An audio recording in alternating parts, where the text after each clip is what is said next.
Assalamualaikum warahmatullahi wabarakatuh. Kembali lagi di channel Sampul Hitam. Sebelumnya semoga teman-teman semua dalam keadaan sehat, amin. Sebelum memulai cerita, bagi teman-teman yang belum subscribe, silahkan untuk subscribe channel ini. Dan tentunya nyalakan tombol notifikasinya agar tidak ketinggalan cerita dari kami. Desa Turung Ayu dikenal sebagai desa yang makmur dan tertata. Dari kejauhan, hamparan sawah membentang hijau, terairi sungai kecil yang tak pernah kering bahkan di musim kemarau. Jalan-jalan desa sudah beraspal rapi, rumah-rumah tembok berdiri kokoh dengan halaman bersih.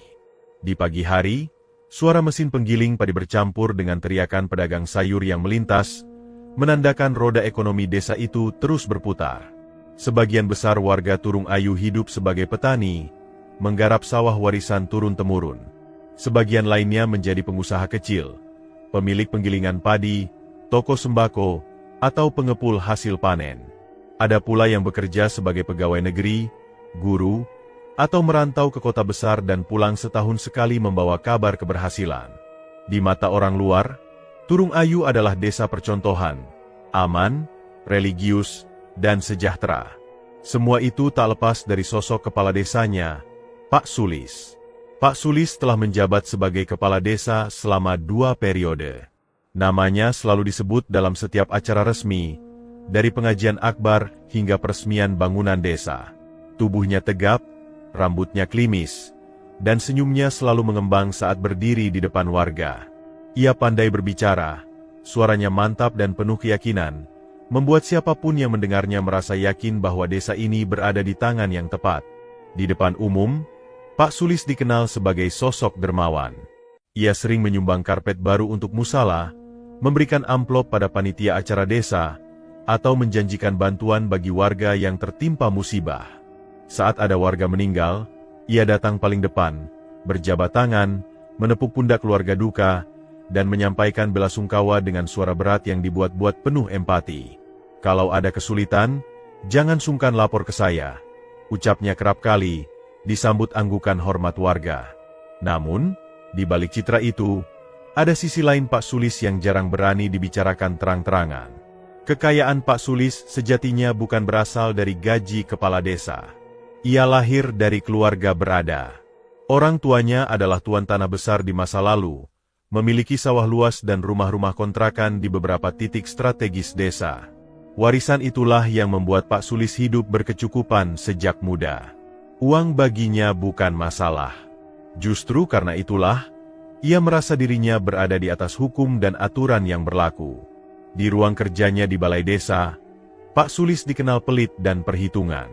Bantuan yang seharusnya mudah dikeluarkan seringkali dipersulit dengan berbagai alasan administrasi. Surat-surat warga ditahan berhari-hari, bahkan berminggu-minggu, jika ia merasa tak ada keuntungan pribadi di baliknya. Senyum ramah di depan umum berubah menjadi tatapan dingin dan nada bicara merendahkan saat pintu ruangan tertutup. Semua itu ada aturannya, katanya singkat, padahal aturan itu seringkali ia ciptakan sendiri. Para staf kelurahan paham betul tabiat atasannya. Mereka belajar membaca suasana hati Pak Sulis.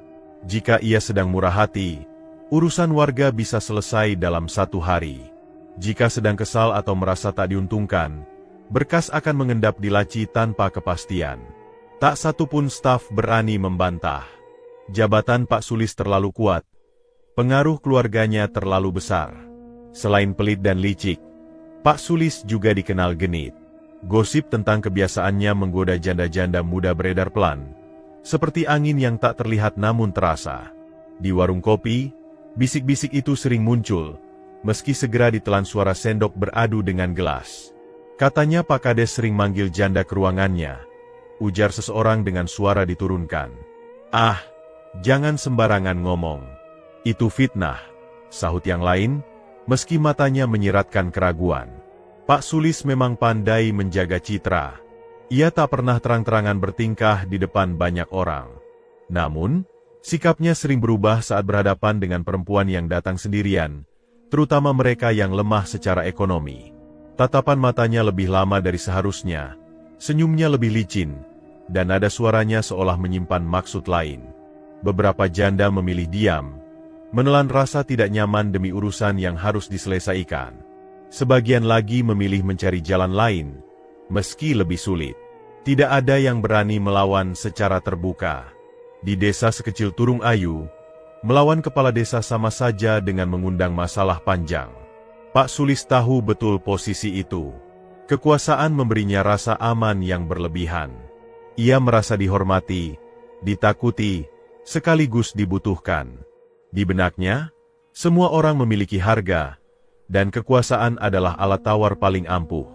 Setiap sore, setelah jam kantor usai, Pak Sulis sering duduk di teras rumahnya yang besar. Rumah itu berdiri megah di tanah tinggi, dikelilingi pagar besi hitam. Dari sana, ia bisa melihat sebagian desa, seolah menegaskan bahwa Turung Ayu berada di bawah pengawasannya. Sambil menyeruput kopi, ia menikmati sapaan warga yang lewat dengan kepala sedikit menunduk. Hidup ini soal siapa yang di atas dan siapa yang di bawah, gumamnya suatu kali, senyum kecil terbit di sudut bibirnya. Ia tidak merasa bersalah. Baginya, semua yang ia lakukan adalah bagian dari haknya sebagai orang berkuasa. Derma yang ia pamerkan di depan umum dianggap cukup untuk menutupi segala kekurangan. Ia lupa, atau mungkin tak peduli, bahwa setiap kekuasaan selalu menyisakan jejak yang suatu hari bisa menuntut balas. Di desa Turung Ayu yang tampak damai itu, benih kezaliman tumbuh pelan-pelan, bersembunyi di balik senyum seorang kepala desa bernama Pak Sulis. Dan tanpa disadarinya, ada luka-luka kecil yang mulai terkumpul di hati orang-orang yang pernah ia remehkan. Luka yang suatu saat bisa berubah menjadi sesuatu yang jauh lebih gelap. Astuti tinggal di rumah kecil berdinding anyaman bambu di ujung desa Turung Ayu, dekat kebun singkong milik orang lain. Atap rumahnya sudah banyak yang bocor, ditambal seadanya dengan terpal plastik. Jika hujan turun deras, lantai tanah di dalam rumah berubah lembab dan dingin, memaksa Astuti menggeser tikar tempat tidurnya agar tidak basah. Namun, bagi Astuti, rumah itu tetap satu-satunya tempat yang bisa ia sebut pulang. Ia seorang janda. Suaminya meninggal 5 tahun lalu karena kecelakaan kerja di kota. Sejak saat itu, hidup Astuti seperti ditarik mundur ke titik paling berat. Tak ada warisan, tak ada tabungan.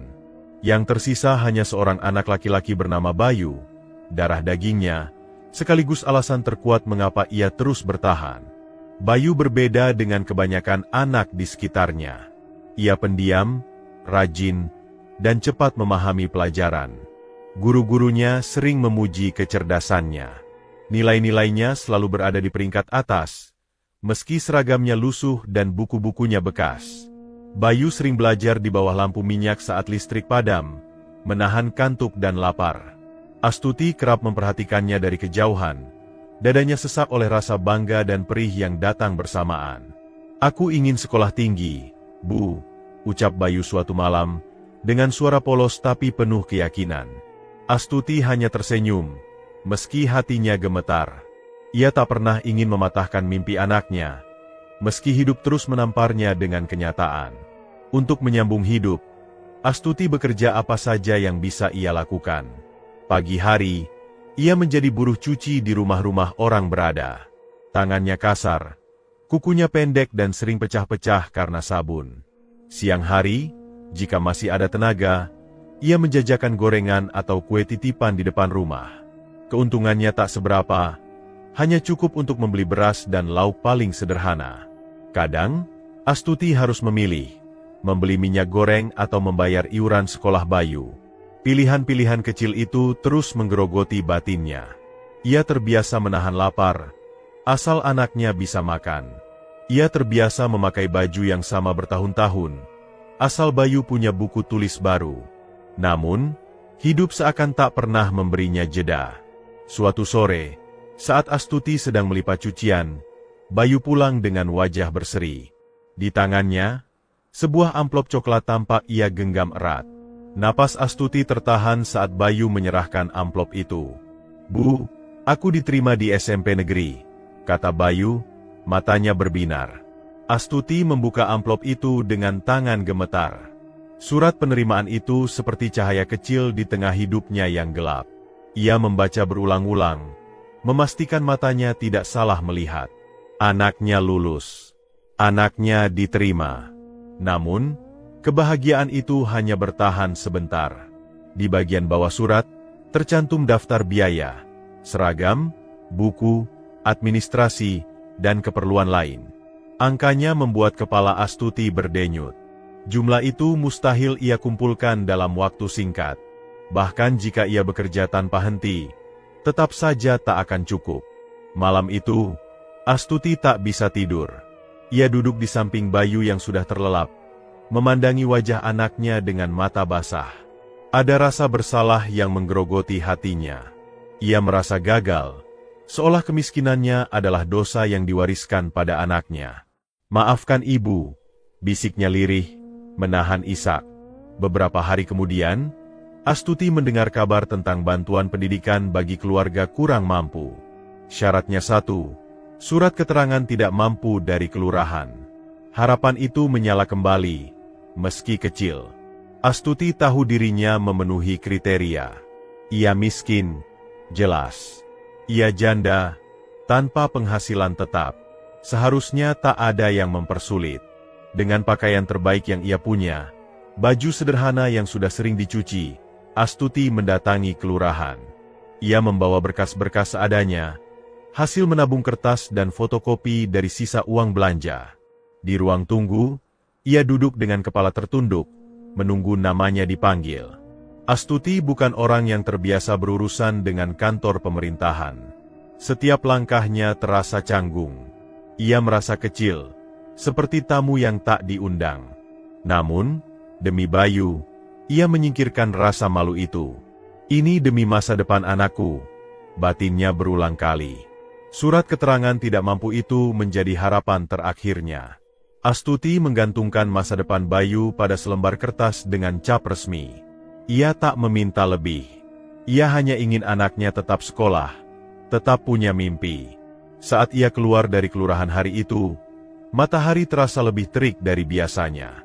Namun, di balik rasa lelah, ada keyakinan kecil yang ia pelihara, bahwa kejujuran dan kesabaran akan membawanya pada pertolongan. Astuti belum tahu, bahwa jalan yang ia pilih demi anaknya justru akan membawanya pada ujian yang jauh lebih berat. Bahwa hidup yang selama ini terasa tak pernah ringan, masih menyimpan beban lain yang belum pernah ia bayangkan. Astuti mulai mengenal kelurahan sebagai tempat yang terasa asing dan dingin. Bangunannya tidak besar, cat dindingnya kusam, dan lantainya berdebu oleh jejak kaki orang-orang yang datang silih berganti. Namun, yang paling membuatnya sesak bukanlah bangunan itu, melainkan sikap orang-orang di dalamnya. Hari pertama ia datang, Astuti membawa berkas lengkap, surat keterangan RT, fotokopi kartu keluarga, dan surat penerimaan SMP Bayu. Ia berdiri di depan loket dengan senyum sopan, menunggu dilayani. Seorang staf laki-laki setengah baya menerima berkas itu sekilas, lalu meletakkannya begitu saja di atas meja. "Kurang ini, Bu," katanya singkat. "Apa yang kurang, Pak?" tanya Astuti hati-hati. "Fotokopi KTP diperbanyak. Terus, tunggu saja nanti dipanggil." Astuti mengangguk. Meski tak paham berapa lembar yang sebenarnya dibutuhkan. Ia pulang, menyiapkan apa yang diminta, lalu kembali keesokan harinya. Namun, kali ini berkasnya hanya dipindahkan dari satu meja ke meja lain. Tak ada kejelasan, tak ada kepastian. Hari demi hari berlalu. Astuti bolak-balik ke kelurahan, berjalan kaki di bawah terik matahari, menahan lelah dan malu. Setiap kali datang, jawabannya selalu sama, masih diproses. Atau, Pak Kades belum tanda tangan. Kadang, ia diminta datang lagi besok, kadang minggu depan. Para staf terlihat enggan menatap matanya. Nada bicara mereka datar, seolah Astuti hanyalah gangguan kecil di sela pekerjaan. Astuti mulai merasakan sesuatu yang janggal. Warga lain yang datang belakangan justru bisa selesai lebih cepat. Beberapa bahkan keluar sambil tersenyum, membawa surat yang dibutuhkan. "Kenapa urusanku lama sekali?" gumam Astuti dalam hati. Suatu pagi, seorang staf perempuan berbisik pelan saat Astuti hendak pergi. "Ibu dipersulit karena perintah atasan," katanya tanpa berani menatap. "Atasan?" Astuti mengulang lirih. Perempuan itu hanya mengangguk tipis, lalu kembali sibuk dengan berkas di depannya. Astuti berdiri terpaku. Dadanya berdebar, antara takut dan bingung. Nama Pak Sulis, kepala desa Turung Ayu, muncul di benaknya. Beberapa hari kemudian, Astuti dipanggil datang lagi. Kali ini, seorang staf menyuruhnya menunggu di depan ruangan kepala desa. Pintu kayu itu tertutup rapat. Di atasnya, papan nama bertuliskan kepala desa tampak sedikit miring. Ruang tunggu terasa sunyi. Hanya suara jam dinding yang berdetak, menghitung detik-detik kegelisahan Astuti. Ia meremas ujung kerudungnya, mencoba menenangkan diri. Bayangan Bayu, anaknya, muncul silih berganti. Hari pertama masuk sekolah semakin dekat. Masuk, terdengar suara dari dalam. Astuti mendorong pintu perlahan. Ruangan itu cukup luas, dengan meja besar dan kursi empuk. Pak Sulis duduk di balik meja, mengenakan kemeja rapi. Wajahnya menampilkan senyum ramah yang selama ini dikenal warga. "Silakan duduk, Bu Astuti," katanya, seolah mereka sudah lama saling mengenal.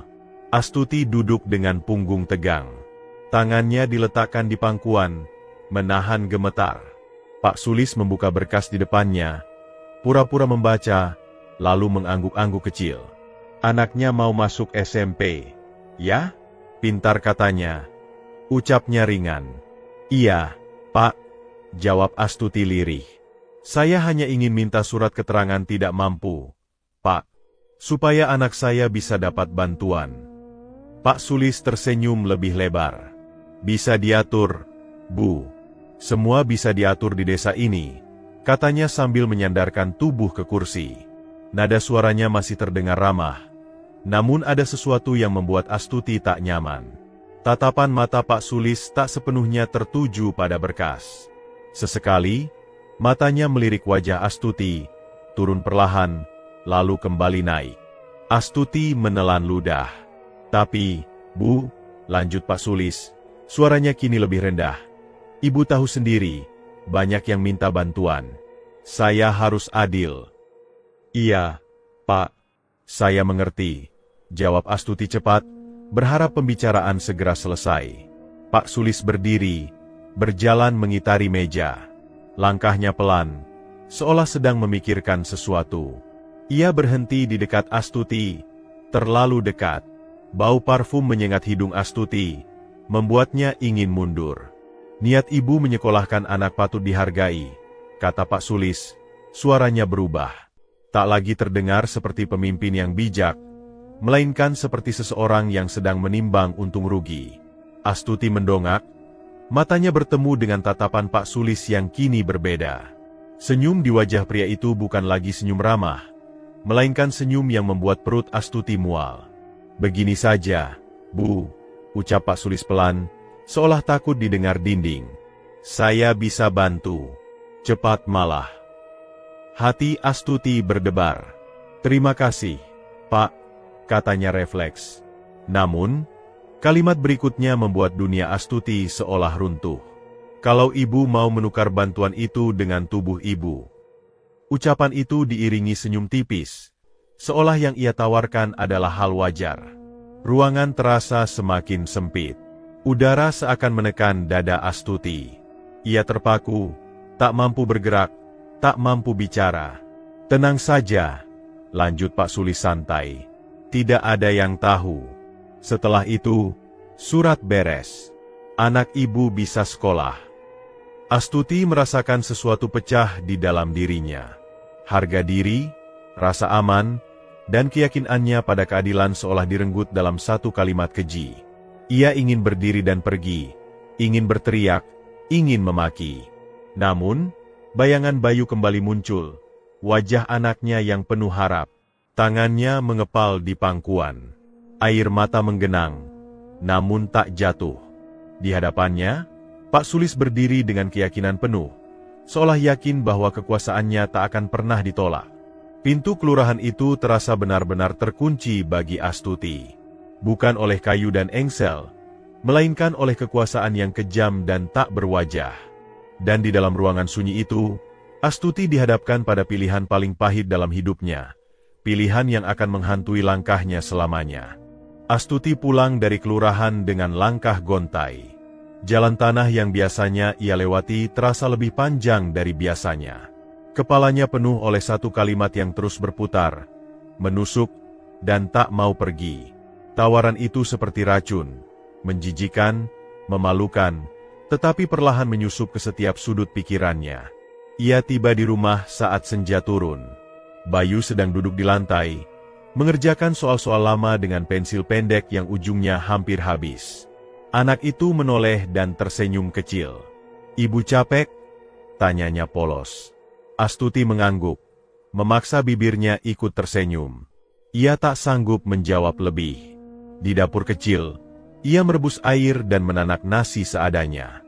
Tangannya bergerak otomatis, sementara batinnya berkecamuk. Ia merasa kotor bahkan sebelum apapun terjadi, seolah niat yang terlintas di kepalanya sudah cukup untuk menghancurkan harga dirinya. Malam itu, Astuti hampir tak makan. Ia memandangi Bayu yang lahap menyuap nasi dengan lauk sederhana. Ada kebahagiaan kecil di wajah anaknya, kebahagiaan yang tak tahu apa-apa tentang dunia orang dewasa yang kejam. Saat Bayu tertidur, Astuti duduk di sampingnya lama sekali, mengelus rambutnya. "Kalau bukan karena kamu, ibu tidak akan pernah sampai di titik ini," bisiknya lirih, air mata jatuh tanpa suara. Ia mencoba berdoa, memohon petunjuk. Namun, setiap doa terasa menggantung. Tak ada jawaban, tak ada tanda. Yang ada hanya waktu yang terus berjalan dan hari pertama sekolah yang semakin dekat. Pilihan-pilihan itu terasa sempit, seperti lorong gelap tanpa jalan keluar. Astuti membenci dirinya sendiri karena mulai mempertimbangkan tawaran itu. Tubuhnya menolak, jiwanya memberontak. Ia dibesarkan dengan nilai-nilai yang mengajarkannya menjaga diri, setia, dan bermartabat. Suaminya telah tiada, namun ikatan itu masih ia jaga dalam hati. Membayangkan disentuh oleh laki lain membuat perutnya mual. Namun, setiap kali ia mencoba menolak dalam pikirannya, wajah Bayu muncul. Seragam putih biru, sepatu baru, buku-buku pelajaran, semuanya terasa begitu dekat sekaligus mustahil. Malam itu, Astuti hampir tak tidur. Ia bangun sebelum fajar, mengambil air wudhu dengan tangan gemetar. Dalam sujud panjang, ia menangis terseduh, memohon ampun bahkan sebelum melangkah. Ia tahu apa yang akan ia lakukan adalah salah. Ia tahu jalan itu gelap. Namun, ia juga tahu ia telah terpojok. Saat matahari mulai tinggi, Astuti menitipkan Bayu pada tetangga dengan alasan ada pekerjaan tambahan. Ia mengenakan pakaian paling sederhana yang ia punya. Tidak ada niat untuk terlihat cantik. Ia hanya ingin semua ini cepat berlalu. Langkahnya menuju rumah Pak Sulis terasa berat. Setiap meter seperti menariknya mundur. Namun, kaki itu terus bergerak, dipaksa oleh keadaan. Rumah besar itu menyambutnya dengan pagar terbuka. Seorang staf mempersilahkannya masuk tanpa banyak bicara, seolah semuanya telah diatur. Ruang tamu sunyi. Udara terasa dingin meski siang hari.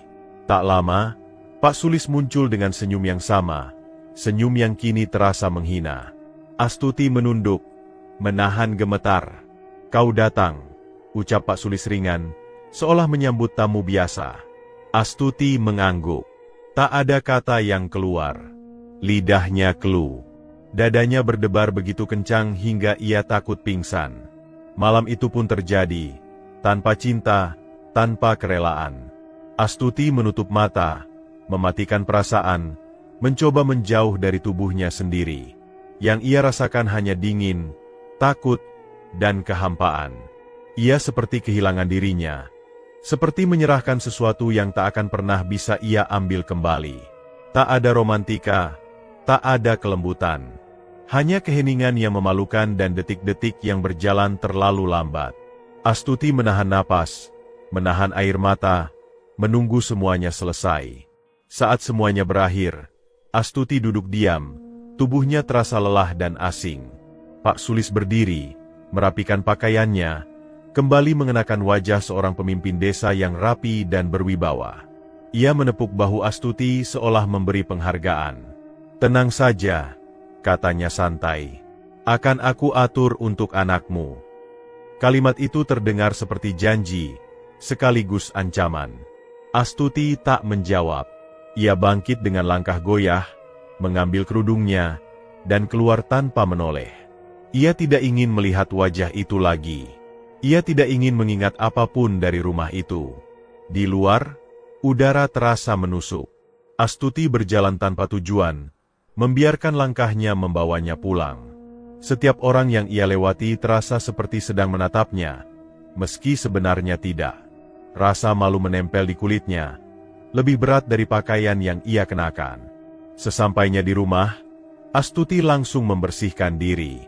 Air yang mengalir tak mampu menghapus rasa kotor yang menempel di hatinya. Ia terduduk di lantai kamar, memeluk lutut, menangis tanpa suara. Tubuhnya lelah, tetapi yang paling hancur adalah batinnya. Malam itu, Astuti tidur dengan punggung menghadap dinding, jauh dari Bayu yang terlelap. Ia takut anaknya merasakan getar tangisnya. Ia merasa telah mengorbankan sesuatu yang paling berharga demi masa depan anaknya. Namun tak ada rasa lega, hanya kehampaan yang menganga. Harga diri Astuti runtuh di malam itu. Dan meski janji bantuan telah diucapkan, ia belum tahu bahwa luka ini tidak akan berhenti di sini. Ia hanya tahu satu hal, hidupnya telah berubah, dan tak ada jalan kembali ke diri Astuti yang dulu. Hari-hari setelah malam itu berjalan lambat, seolah waktu sengaja menyeret langkahnya untuk menyiksa Astuti. Setiap pagi ia bangun dengan perasaan yang sama, harap dan cemas bercampur menjadi satu. Janji Pak Kades terus terngiang di kepalanya, diucapkan dengan nada ringan seakan bukan janji yang dibayar mahal. Astuti berusaha meyakinkan dirinya bahwa semua pengorbanan itu tidak sia-sia, bahwa bantuan untuk Bayu akan segera turun. Namun hari pertama berlalu, lalu hari kedua, dan tak ada kabar apapun. Astuti kembali mendatangi kelurahan dengan langkah ragu. Ia berdiri di depan loket yang sama, menyebutkan namanya dengan suara pelan. Seorang staf membuka buku catatan, lalu menggeleng. "Belum ada perintah dari Pak Kades," katanya singkat. Astuti menunggu. Ia duduk berjam-jam di bangku kayu, memperhatikan orang-orang datang dan pergi. Beberapa warga keluar dengan wajah lega, membawa surat yang mereka butuhkan. Astuti tetap di tempat, seperti bayangan yang tak dianggap. Keesokan harinya ia datang lagi. Jawabannya sama. Hari berikutnya pun tak berubah. Setiap kali bertanya, staf kelurahan saling lempar pandang, seolah sudah ada kesepakatan tak tertulis untuk menghindarinya. "Astuti, sabar saja. Masih diproses," kata salah satu dari mereka tanpa menatap wajahnya. Kesabaran Astuti mulai terkikis. Hari pertama masuk sekolah semakin dekat. Bayu mulai bertanya dengan hati-hati, seolah takut melukai ibunya. "Bu, kapan aku beli seragam?" tanyanya suatu sore. Astuti memalingkan wajah, pura-pura sibuk melipat pakaian. "Sebentar lagi," jawabnya pendek, meski dadanya terasa sesak. Akhirnya, dengan keberanian yang tersisa, Astuti mencoba menemui Pak Sulis langsung. Ia datang ke rumah besar itu pada siang hari, berharap bisa berbicara empat mata. Namun yang ia dapatkan hanyalah penolakan halus. Seorang staf rumah tangga mengatakan Pak Kades sedang sibuk, lalu menutup pintu sebelum Astuti sempat bicara lebih jauh. Hari berikutnya, Astuti melihat Pak Sulis di balai desa. Ia memberanikan diri mendekat. Pak Sulis tersenyum sekilas, senyum yang kini terasa asing dan dingin. "Pak, soal bantuan anak saya." Astuti membuka suara dengan hati-hati. "Oh, iya," potong Pak Sulis cepat. "Masih diurus. Banyak berkas menumpuk. Sabar, ya." Nada suaranya datar, tak ada jejak janji manis yang pernah diucapkannya. Setelah itu, ia berlalu, meninggalkan Astuti berdiri sendiri dengan pertanyaan yang menggantung. Sejak saat itu, Pak Sulis semakin sulit ditemui. Jika Astuti datang ke kelurahan, ia selalu dikabari bahwa kepala desa sedang rapat, keluar kota, atau tidak ada di tempat. Janji itu perlahan berubah menjadi bayang-bayang yang tak bisa disentuh. Bersamaan dengan itu, suasana desa mulai berubah. Awalnya hanya bisik-bisik kecil yang terdengar di warung atau di sumur umum. Astuti merasakannya dari tatapan orang-orang yang tak lagi ramah. Senyum-senyum kecil menghilang, digantikan pandangan sinis yang cepat dialihkan.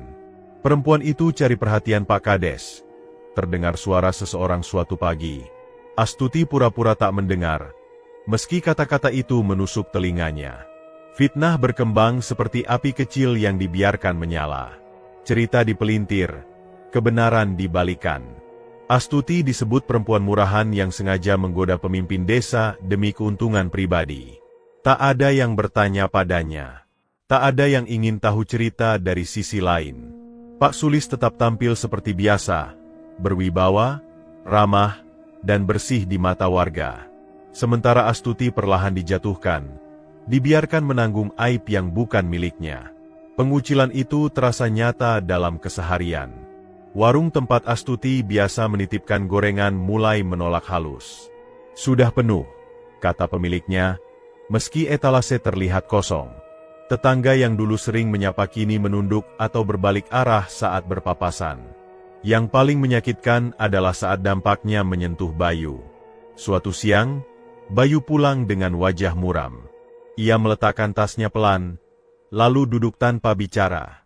Astuti tahu ada yang tidak beres. Ada apa, nak? Tanyanya lembut. Bayu menunduk. Teman-teman bilang ibu perempuan tidak baik, ucapnya lirih. Katanya ibu dekat sama Pak Kades. Kata-kata itu menghantam Astuti lebih keras daripada apapun. Ia memeluk Bayu erat, menahan air mata agar tidak jatuh di hadapan anaknya. Itu tidak benar, katanya dengan suara bergetar. Ibu tidak seperti itu. Bayu mengangguk, meski matanya masih menyimpan kebingungan. Ia anak yang cerdas, namun tetap saja anak-anak. Ia belum mengerti bagaimana kejamnya dunia orang dewasa. Pagi itu datang terlalu cepat bagi Astuti. Ayam jantan belum lama berkokok ketika ia terbangun, duduk termenung di tepi tikar. Udara masih dingin, tapi dadanya terasa lebih dingin lagi. Hari itu adalah hari pertama masuk SMP, hari yang sejak lama ditunggu Bayu, sekaligus hari yang paling Astuti takutkan. Di sudut rumah, Bayu sudah bangun. Ia duduk rapi, mengenakan kemeja lama yang sudah memudar warnanya. Bukan seragam putih biru, hanya baju terbaik yang ia punya. Celananya pun celana lama, sedikit kependekan di mata kaki. Sepatunya sandal jepit yang sudah tipis. Bayu tidak bertanya apapun. Ia hanya memandang ibunya dengan tatapan penuh harap yang ditahan-tahan, seolah takut harapan itu akan jatuh dan pecah. Kita berangkat, Bu? Tanyanya akhirnya, pelan. Astuti mengangguk. Tenggorokannya terasa tercekat. Ia tahu apa yang akan mereka hadapi, tapi ia tak sanggup menghentikan langkah anaknya. Ia merasa setidaknya Bayu perlu melihat sendiri, meski kenyataan itu akan menyakitkan. Mereka berjalan bersama menuju sekolah. Di sepanjang jalan, anak-anak lain berbondong-bondong melintas. Seragam putih biru tampak bersih dan baru, sepatu hitam mengilap, tas-tas punggung penuh buku. Tawa mereka pecah, bercampur kegembiraan khas hari pertama sekolah. Bayu berjalan sedikit di belakang Astuti. Langkahnya melambat. Matanya mengikuti setiap anak yang lewat. Tatapan itu menyimpan kekaguman sekaligus iri yang tak terucap. Astuti merasakannya, dan rasa sakit itu menjalar ke seluruh tubuhnya. Sesampainya di depan gerbang sekolah, Astuti berhenti. Ia menggenggam tangan Bayu erat, seolah ingin menyalurkan kekuatan yang tersisa. Mereka berdiri di pinggir, tak langsung masuk. Bayu hanya menatap ke dalam halaman sekolah, melihat barisan siswa baru dikumpulkan oleh guru. Bu, aku di sana, ucap Bayu lirih, menunjuk barisan kelas 7. Astuti mengangguk, matanya panas. Iya, nak. Namun mereka tidak melangkah. Astuti tahu namanya belum resmi terdaftar. Biaya belum dibayar. Seragam belum ada. Semua yang dibutuhkan untuk membuka pintu itu tak mereka miliki. Seorang guru mendekat, membawa daftar nama. Astuti memberanikan diri menghampiri, menyebut nama Bayu dengan suara bergetar. Guru itu memeriksa daftar, lalu menggeleng pelan. "Maaf, Bu. Nama anak ibu belum bisa masuk hari ini. Administrasinya belum lengkap," katanya sopan, tapi tegas. Kata-kata itu seperti palu yang menghantam kepala Astuti. Ia ingin menjelaskan, ingin memohon, ingin berkata bahwa ia sudah berusaha. Namun suaranya tak keluar.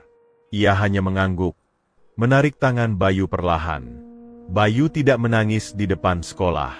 Ia menahan semuanya, menunduk, lalu mengikuti langkah ibunya menjauh dari gerbang yang perlahan tertutup oleh kerumunan. Dari kejauhan, ia masih menoleh, seolah berharap ada yang memanggil namanya. Namun tak ada. Mereka pulang dalam diam. Sesampainya di rumah, Bayu langsung masuk ke kamar kecil mereka. Astuti melihatnya duduk membelakangi pintu, bahunya naik turun. Tangis itu ditahan, seolah ia tak ingin menyusahkan siapapun. Astuti berdiri terpaku, jantungnya terasa diremas. "Bayu," panggilnya pelan. Anak itu mengusap wajahnya cepat-cepat, lalu menoleh dengan senyum yang dipaksakan. "Tidak apa-apa, Bu," katanya. "Mungkin aku memang belum waktunya sekolah." Kalimat itu menghancurkan sisa kekuatan Astuti. Ia berlutut, memeluk Bayu erat. Tangis yang sejak pagi ia tahan akhirnya pecah. Ia menangis bukan hanya karena hari ini, tapi karena semua kegagalan yang ia rasakan sebagai seorang ibu. "Bukan kamu yang salah," katanya terisak. "Ibu yang tidak mampu." Bayu menggeleng, memeluk ibunya balik. "Aku ini bebannya, Bu?" tanyanya lirih. Pertanyaan polos yang menyayat lebih dalam dari pisau manapun. Astuti menarik wajah Bayu, menatap matanya yang sembab. "Tidak, jangan pernah bilang begitu. Kamu adalah alasan ibu bertahan hidup." Namun setelah Bayu tertidur siang itu, Astuti duduk sendirian di depan rumah. Dunia terasa berhenti. Suara anak-anak pulang sekolah terdengar di kejauhan. Tawa mereka menggema seperti ejekan yang tak disengaja. Astuti menatap tangannya sendiri. Tangan kasar, penuh bekas kerja keras. Tangan yang telah mencuci pakaian orang lain bertahun-tahun, menjual gorengan dari pagi hingga sore, mengorbankan harga diri demi selembar janji. Namun tangan itu tetap tak mampu membuka pintu sekolah bagi anaknya. Rasa gagal itu menekan dadanya. Ia merasa gagal sebagai ibu. Gagal melindungi anaknya. Gagal memberi masa depan. Bahkan gagal menjaga kehormatan dirinya sendiri. Di dalam hati yang paling dalam, Astuti mulai mempertanyakan hidupnya. Ia bertanya pada Tuhan dengan suara yang hampir putus asa. Mengapa jalan lurus terasa begitu sempit? Mengapa kejujuran justru membawa kehancuran? Hari itu menorehkan luka yang tak terlihat, namun dalam. Luka yang tak hanya singgah di hati Astuti, tapi juga di hati seorang anak yang seharusnya sedang belajar mengejar masa depan. Dan tanpa mereka sadari, luka itu akan terus bernanah, menuntun langkah Astuti menuju pilihan-pilihan yang semakin gelap. Hari-hari setelah Bayu gagal masuk sekolah berubah menjadi hari-hari yang sunyi dan memalukan bagi Astuti. Desa Turung Ayu yang dulu ia kenal ramah, perlahan menjelma menjadi tempat yang dingin dan menyesakan. Ia seperti makhluk asing yang keberadaannya tak lagi diinginkan. Setiap pagi, Astuti tetap berusaha menjalani hidup seperti biasa. Ia bangun sebelum matahari terbit, menyapu halaman kecilnya, lalu bersiap bekerja. Namun kini, langkahnya selalu disertai perasaan was-was.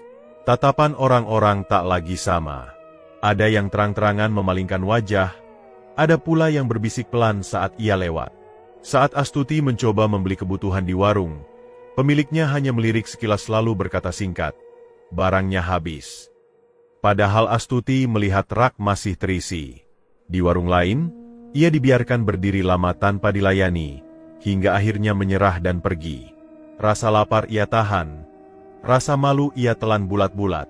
Tetangga yang dulu sering meminjam gula, atau sekadar berbincang di sore hari kini, menutup pintu rapat-rapat.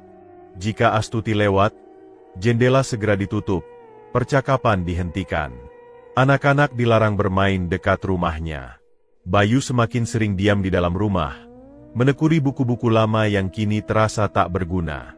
Pengucilan itu bukan hanya menyakiti hati Astuti, tetapi juga menggerogoti jiwanya. Ia merasa tak punya tempat di desa kelahirannya sendiri. Ia berjalan di antara orang-orang, namun seolah tak terlihat, atau lebih tepatnya, sengaja dihindari. Di malam hari, Astuti berdoa lebih lama dari biasanya. Ia bangun saat sepertiga malam, menggelar tikar, menengadahkan tangan dengan air mata mengalir tanpa suara. Ia memohon keadilan, memohon pertolongan, memohon agar anaknya diberi jalan. Namun setiap doa terasa hampa. Tak ada perubahan. Tak ada tanda-tanda bahwa penderitaannya akan berakhir. "Kenapa engkau diam?" bisiknya suatu malam, suara penuh kelelahan. Ia segera menutup mulutnya, takut pada pikirannya sendiri. Namun kegelisahan itu sudah terlanjur berakar. Putus asa mulai menggerogoti cara berpikirnya. Astuti yang dulu sabar dan pasrah kini sering termenung dengan mata kosong. Ia bukan lagi perempuan yang hanya memikirkan bagaimana bertahan hidup hari ini, melainkan seseorang yang mulai memelihara kemarahan dalam diam. Suatu sore, saat Astuti duduk di tepi sumur umum, seorang perempuan tua menghampirinya. Perempuan itu dikenal sebagai orang yang jarang bicara, hidup sendiri, dan sering dianggap aneh oleh warga. Namun tatapannya lembut, tak menghakimi. "Kau dizalimi," ucap perempuan itu pelan, tanpa basa-basi. Astuti terkejut, menoleh cepat. "Saya tidak apa-apa," jawabnya refleks, meski suaranya lemah. Perempuan tua itu menghela napas. "Kalau kau mau keluar dari hidup seperti ini, ada jalan lain," katanya, suaranya nyaris berbisik. "Pergi saja ke dukun tua di pinggir hutan. Banyak yang minta kekayaan di sana." Nama dukun itu disebut lirih, seolah takut didengar angin. Astuti terdiam. Ia pernah mendengar cerita tentang tempat itu, tentang ritual, tentang perjanjian gelap, tentang harga yang harus dibayar. Dadanya berdebar. "Aku tidak ingin kaya," jawab Astuti pelan, hampir seperti berbicara pada dirinya sendiri. Perempuan tua itu menatapnya lama, lalu pergi tanpa berkata apapun lagi. Kata-kata itu terus terngiang di kepala Astuti. Malam demi malam, pikirannya dipenuhi bayangan tentang kezaliman Pak Sulis. Senyum liciknya, janji palsunya, fitnah yang dibiarkannya menyebar. Kehancuran hidup Astuti dan Bayu, semuanya bermuara pada satu nama. Untuk pertama kalinya, Astuti tidak hanya menangis. Ia marah. Amarah itu awalnya kecil, seperti bara yang tertutup abu. Namun setiap ejekan yang diterima Bayu, setiap pintu yang ditutup di hadapannya, setiap doa yang terasa tak terjawab, membuat bara itu menyala lebih terang. Ia mulai bertanya dalam hati, mengapa orang sekeji itu tetap hidup tenang? Mengapa kekuasaan selalu melindunginya? Astuti tidak lagi memikirkan kekayaan atau kemewahan. Yang terbayang di benaknya hanyalah satu hal. Pak Sulis harus merasakan apa yang ia rasakan. Kehilangan, rasa malu, hancur di mata orang-orang. Ia tahu pikiran itu salah. Ia sadar bahwa membalas kezaliman dengan kezaliman lain bukan jalan yang lurus. Namun luka di hatinya terlalu dalam untuk disembuhkan dengan nasihat. Setiap kali ia melihat Bayu menunduk saat diledek teman-temannya, kebencian itu menguat. "Apa gunanya aku terus bersabar?" gumamnya suatu malam. "Kesabaranku tidak menyelamatkan siapapun." Astuti mulai menghindari orang-orang. Ia lebih sering menyendiri, membiarkan pikirannya berkelana ke tempat-tempat yang dulu tak pernah ia sentuh. Dalam kesunyian itulah, benih keputusan gelap mulai tumbuh. Bukan untuk memperkaya diri, bukan untuk berkuasa, melainkan untuk menjatuhkan seseorang yang telah merenggut segalanya darinya. Kebencian itu tumbuh pelan, namun pasti, mengubah Astuti yang dulu lembut menjadi perempuan yang menyimpan tekad berbahaya. Ia belum melangkah kemanapun. Ia belum melakukan apapun. Namun di dalam hatinya, satu garis telah terlewati. Dan sejak saat itu, doa-doanya tak lagi hanya berisi permohonan, melainkan juga bisikan dendam yang mulai ia benarkan dalam keputusasaan. Malam itu, Astuti melangkah keluar rumah saat desa Turung Ayu sudah terlelap. Lampu-lampu rumah padam satu persatu, menyisakan jalan sempit yang diterangi bulan pucat. Bayu sudah tidur, kelelahan setelah seharian menahan diri dari ejekan dan pandangan sinis. Astuti menatap wajah anaknya lama, menyingkap selimut tipis, lalu berbisik lirih, seolah pamit pada sesuatu yang tak bisa ia jelaskan. Ia berjalan tanpa membawa apapun selain keberanian yang dipaksakan. Setiap langkah menuju pinggir hutan terasa seperti menapak batas yang tak pernah ia lewati. Angin malam berdesir, menggoyang daun-daun kering yang beradu pelan. Hutan itu sudah lama dikenal orang, tempat yang dihindari, tempat cerita-cerita ganjil lahir dan mati tanpa saksi. Astuti berhenti di sebuah gubuk kecil yang hampir menyatu dengan bayangan pepohonan. Bau tanah lembab dan asap tipis menyambutnya. Dari dalam, cahaya redup bergetar, seolah bernapas. Ia menghela napas panjang, menekan gemetar di dadanya, lalu mengetuk. Pintu terbuka perlahan. Seorang lelaki tua berdiri di ambang. Tubuhnya kurus, matanya cekung namun tajam. Tatapannya menembus, membuat Astuti menunduk tanpa sadar. "Kau datang dengan hati yang berat," ucap lelaki itu pelan, suaranya serak. Astuti mengangguk. Tak ada salam panjang, tak ada basa-basi. Ia merasa setiap kata akan sia-sia. Dukun tua itu mempersilahkannya masuk. Di dalam, ruangan sempit itu dipenuhi benda-benda yang tak Astuti kenal. Botol-botol kecil, kain lusuh, dan simbol-simbol yang membuat perutnya mual hanya dengan memandang. "Untuk apa kau kesini?" tanya sang dukun, duduk di hadapannya. Astuti menunduk, menelan ludah. "Saya dizalimi," jawabnya jujur. "Dan saya sudah tak punya jalan." Keheningan jatuh. Dukun itu memejamkan mata sejenak, seolah mendengar sesuatu yang tak terdengar oleh Astuti. "Jalan gelap selalu meminta bayaran," katanya kemudian. "Bukan uang, bukan benda, tapi sesuatu yang menempel pada jiwamu." Astuti meremas ujung kerudungnya. "Saya tahu," bisiknya. Dukun itu menatapnya lama. "Santet bukan keadilan. Ia hanya menukar luka. Kau siap menanggung akibatnya?" Pertanyaan itu menghantam Astuti. Ia teringat sujud-sujud panjang yang terasa kosong, pintu-pintu yang tertutup, dan tawa orang-orang yang tak pernah mau mendengar. Ia teringat Bayu, seragam yang tak pernah dipakai, buku-buku yang menguning tanpa tujuan. "Aku tidak mencari balas dendam," katanya lirih, meyakinkan dirinya sendiri. "Aku hanya ingin keadilan." Dukun itu tersenyum tipis, senyum yang tak membawa penghiburan.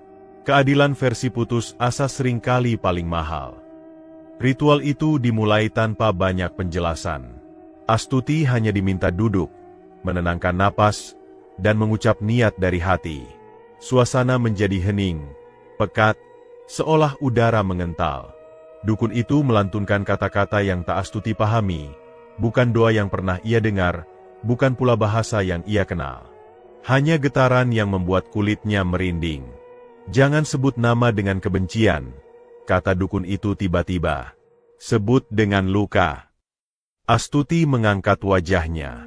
Nama itu bergetar di bibirnya. Ia ragu. Tangannya dingin. Dalam keraguan itu, bayangan Bayu muncul lagi, menunduk, memeluk tas kosong, bertanya apakah dirinya beban. Air mata mengalir tanpa suara. "Dengan niat yang kupikul," ucap Astuti perlahan, "aku memohon agar kezaliman berhenti." Kata-kata itu terasa aman, namun Astuti tahu maknanya tak sesederhana bunyinya. Setiap suku kata seperti menorehkan garis di dalam dirinya. Ia menahan diri agar tak menyebut dendam, meski amarah berdenyut keras. Dukun itu mengangguk. "Bayarannya bukan malam ini," katanya pelan. "Bayarannya adalah rasa bersalah yang akan kau bawa." Astuti menggigil. "Aku siap," katanya, meski suara hatinya berteriak sebaliknya. Ritual berakhir tanpa ledakan, tanpa tanda apapun yang bisa ia pegang. Tak ada kilat, tak ada jerit. Hanya sunyi yang semakin tebal. Dukun itu memandang Astuti dengan tatapan yang kini terasa berat. "Pulanglah," ucapnya. "Jangan menoleh. Jangan ceritakan pada siapapun. Dan jangan berharap damai." Astuti berdiri dengan kaki lemah. Saat melangkah keluar, hutan menyambutnya dengan keheningan yang sama, namun terasa berbeda. Seolah ada sesuatu yang mengikuti dari belakang, menempel pada punggungnya. Ia tidak menoleh. Ia terus berjalan, memeluk dadanya sendiri. Di rumah, Astuti mencuci tangan lama sekali, seolah ingin menghapus jejak yang tak terlihat. Air mengalir, namun rasa itu tetap tinggal. Ia duduk di samping Bayu yang tertidur, mengusap keningnya dengan tangan gemetar. "Maafkan ibu," bisiknya. "Semua ini untukmu." Namun jauh di dalam hatinya, Astuti tahu, ia telah melangkah ke jalan yang tak bisa ditarik kembali. Ia tak merasakan kemenangan, apalagi lega. Yang ada hanya kekosongan yang dingin, dan pengetahuan pahit bahwa keadilan yang ia pilih lahir dari keputusasaan. Malam itu berlalu tanpa tanda. Astuti memejamkan mata, berharap esok membawa perubahan. Ia belum tahu apa yang akan terjadi. Ia hanya tahu satu hal, jalan gelap telah ia pilih, dan harga dari pilihan itu baru saja mulai dihitung.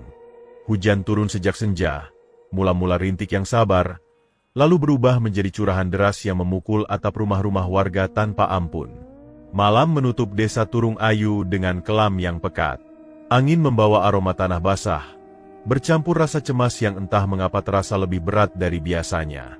Di ujung desa, berdiri rumah Pak Kades, besar, bertingkat, dan selama ini menjadi simbol kekuasaan. Lampu-lampunya masih menyala terang, seolah menantang gelap. Dari balik jendela kamar, Pak Kades duduk di ranjang empuknya, wajahnya muram. Sejak beberapa hari terakhir, tidurnya tak pernah benar. Setiap kali mata terpejam, bayangan wajah-wajah warga yang pernah ia remehkan datang menghantui. Dan entah mengapa, satu nama sering muncul, menyelip di antara mimpi dan sadar, Astuti. "Ah, hanya perasaan," gumamnya, mencoba menepis. Namun langit seakan punya kehendak lain. Petir pertama menyambar, membelah langit dengan cahaya putih menyilaukan. Disusul dentuman keras yang membuat kaca-kaca bergetar. Istri Pak Kades terbangun, menutup telinga. "Hujannya kok begini sekali?" katanya cemas. Pak Kades belum sempat menjawab ketika petir kedua menyambar, kali ini lebih dekat. Listrik padam seketika. Kegelapan menyergap, disusul bau hangus yang tajam. "Mas, bau apa itu?" Suara sang istri bergetar. Belum sempat bangkit dari ranjang, petir ketiga turun seperti amarah langit yang dilepaskan. Cahaya menyambar tepat di atas atap kamar. Suara ledakan memekakan telinga. Api menjilat tirai jendela, merambat cepat ke kasur. "Astagfirullah!" teriak istri Pak Kades histeris. Ia meloncat turun, berlari ke pintu dengan tubuh gemetar. Dalam kilatan api yang menari, ia sempat menoleh. Pemandangan itu menancap di benaknya seumur hidup. Kepala Pak Kades sedikit gosong, rambutnya hangus di beberapa bagian. Asap tipis keluar dari arah bantal, bercampur bau daging terbakar yang membuat perut mual. "Tolong! Tolong!" jeritnya, berlari keluar kamar. Warga berdatangan saat api mulai dipadamkan dengan air seadanya. Hujan deras membantu menjinakkan kobaran, tapi tak mampu menghapus kengerian malam itu. Pak Kades ditemukan tergeletak di lantai kamar. Napasnya masih ada, tapi tubuhnya kejang-kejang. Matanya terbuka lebar, menatap kosong ke langit-langit yang menghitam. "Dia masih hidup!" teriak seseorang. Pak Kades selamat dari maut malam itu. Tubuhnya luka bakar ringan, kepalanya diperban. Namun sejak dibawa ke ruang tengah, ada sesuatu yang berubah. Tatapannya tak lagi tegas seperti dulu. Ia gemetar, bibirnya bergerak tanpa suara. "Astuti!" gumamnya pelan. Orang-orang saling pandang. Nama itu tak asing, tapi tak pernah terdengar keluar dari mulut Pak Kades sebelumnya. Istrinya mendekat, wajahnya pucat. "Mas, "Ini aku," katanya, mencoba menenangkan. Namun Pak Kades menepis tangannya. Matanya mendelik, penuh ketakutan. "Astuti, jangan, aku tidak tahu, jangan ambil aku," katanya terputus-putus. Sejak malam itu, rumah kekuasaan berubah menjadi rumah aib. Pak Kades sering mengigau, berteriak di tengah malam, menyebut satu nama berulang-ulang. Kadang ia menangis seperti anak kecil, kadang tertawa tanpa sebab, lalu mendadak marah dan memaki udara kosong. "Dia datang, dia berdiri di situ," katanya suatu malam, menunjuk sudut ruangan yang gelap. Tak ada siapa-siapa. Kabar menyebar cepat ke seluruh desa. Orang-orang yang dulu tunduk kini berani berbisik. Yang dulu takut kini berani menatap sinis. Wibawa Pak Kades runtuh tanpa perlu perlawanan. Ia tak lagi hadir di balai desa. Rapat-rapat dibatalkan. Keputusan-keputusan ditunda tanpa kejelasan. Keluarganya menanggung malu. Istrinya jarang keluar rumah. Anak-anaknya memilih menutup pintu rapat-rapat, menghindari tatapan warga. Rumah besar itu kini terasa seperti penjara yang penuh bisikan. "Ini azab," kata sebagian orang lirih. "Akibat ulahnya sendiri," sahut yang lain. Tak ada yang berani mengucapkannya keras-keras, tapi semua tahu, kekuasaan yang berdiri di atas ketidakadilan tak pernah benar-benar kokoh. Petir malam itu seolah membuka mata banyak orang. Sementara itu, di rumah kecilnya, Astuti duduk termenung. Hujan yang sama membasahi atap rumahnya, tapi ia tak merasakan apa-apa selain dingin di dada. Ia mendengar kabar itu dari bisik-bisik tetangga. Tentang petir, tentang api, tentang nama yang disebut berulang-ulang. Tangannya bergetar. Ia memeluk lutut. Napasnya pendek. Tak ada rasa senang. Tak ada lega. Hanya rasa bersalah yang merayap. Seperti bayangan yang tak mau pergi. "Ini bukan yang kuminta," bisiknya pada diri sendiri. Namun roda sudah bergerak. Pak Kades masih hidup. Tapi pikirannya porak-poranda. Kekuasaan yang dulu ia banggakan kini tinggal nama. Orang-orang tak lagi menunduk padanya. Mereka melihatnya sebagai lelaki rapuh yang dihantui ketakutan. Malam demi malam berlalu dengan jeritan dan igauan. Nama Astuti terus keluar dari bibir Pak Kades, seperti doa terbalik yang tak pernah selesai. Dan desa itu pun belajar satu hal pahit. Ketika keadilan diabaikan terlalu lama, langit pun bisa turun tangan, dengan cara yang tak pernah bisa ditebak. Pagi di desa Turung Ayu tak lagi sama sejak malam petir itu. Matahari tetap terbit, sawah tetap hijau, dan ayam-ayam tetap berkokok. Namun ada sesuatu yang retak, sesuatu yang tak bisa ditambal dengan pura-pura lupa. Retakan itu berjalan tertatih di jalan tanah desa, berambut kusut, berpakaian tak beraturan, dan menatap orang-orang dengan mata kosong. Pak Kades. Ia berkeliaran seperti orang kehilangan jiwa. Kadang berdiri lama di depan balai desa yang pintunya tertutup, seolah lupa bahwa bangunan itu pernah tunduk pada satu ketukan tangannya. Kadang ia tertawa sendiri, lalu mendadak menutup telinga sambil berteriak meminta ampun. Anak-anak bersembunyi di balik kaki ibu mereka. Orang dewasa menahan napas, tak lagi menunduk, tak lagi menyapa. "Mas, pulang." Istri Pak Kades pernah mencoba menarik tangannya. Namun ia menepis, berteriak ketakutan, menyebut nama yang sama berulang-ulang. Nama yang kini menjadi bisik-bisik paling sunyi sekaligus paling keras di desa itu. Warga mulai mengingat. Ingatan yang selama ini dikubur oleh takut dan kepentingan, perlahan muncul ke permukaan. Tentang tanah yang berpindah tangan tanpa keadilan. Tentang surat yang dipersulit. Tentang bantuan yang menguap entah kemana. Tentang janda-janda yang pulang dengan mata sembab dan mulut terkunci. Potongan-potongan dosa yang dulu terpisah kini menyusun satu wajah utuh. "Pantas," kata seseorang lirih di warung kopi. "Semua ada balasannya," sahut yang lain. "Tak ada sorak, tak ada pesta. Karma datang tanpa musik, tanpa pengumuman. Ia hadir sebagai kegilaan yang pelan-pelan memakan sisa kewarasan." Pak Kades hidup, tapi tak benar-benar ada. Tubuhnya berjalan, jiwanya tersesat. Astuti menjalani hari-hari dengan dada yang terus dihimpit penyesalan. Ia mendengar kabar tentang Pak Kades, tentang teriakannya, tentang tatapannya yang kosong. Setiap kabar itu datang, Astuti menutup mata, menarik napas panjang, lalu beristighfar berkali-kali. "Ampuni aku, ya Allah," bisiknya di sepertiga malam. Tangannya gemetar, keningnya menyentuh sajadah yang mulai tipis. Ia sadar betul jalan yang ia tempuh adalah jalan gelap. Ia telah menyekutukan Allah dalam putus asa, menggadaikan iman demi keadilan versi manusia yang rapuh. Ia ingin waktu berputar, ingin menarik kembali niat yang pernah diucapkan. Namun hidup tak pernah memberi tombol mundur. Yang ada hanya langkah ke depan, dengan konsekuensi yang harus dipikul. Anaknya kerap memandangnya diam-diam. Bocah itu tak banyak bertanya, tapi matanya menyimpan luka yang belum sembuh. Astuti tahu, tinggal di desa ini hanya akan memperpanjang derita. Stigma tak akan pergi. Bisik-bisik akan selalu menemukan telinga. Dan masa depan anaknya tak boleh kembali terjebak. Maka Astuti mengambil keputusan paling berat sekaligus paling jujur yang bisa ia ambil. Pergi. Tak ada perpisahan meriah. Tak ada pengumuman. Ia mengemas pakaian seadanya, menjual barang yang tersisa, dan menggenggam tangan anaknya erat-erat.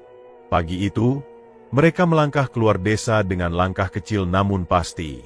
Dari nol. Dari kehinaan. Dari harapan yang nyaris padam namun masih menyala. "Bu, kita kemana?" tanya anaknya pelan. "Ke tempat yang lebih baik," jawab Astuti, suaranya bergetar namun tegas. "Kita mulai lagi." Di belakang mereka, Desa Turung Ayu menyimpan cerita yang akan lama dikenang.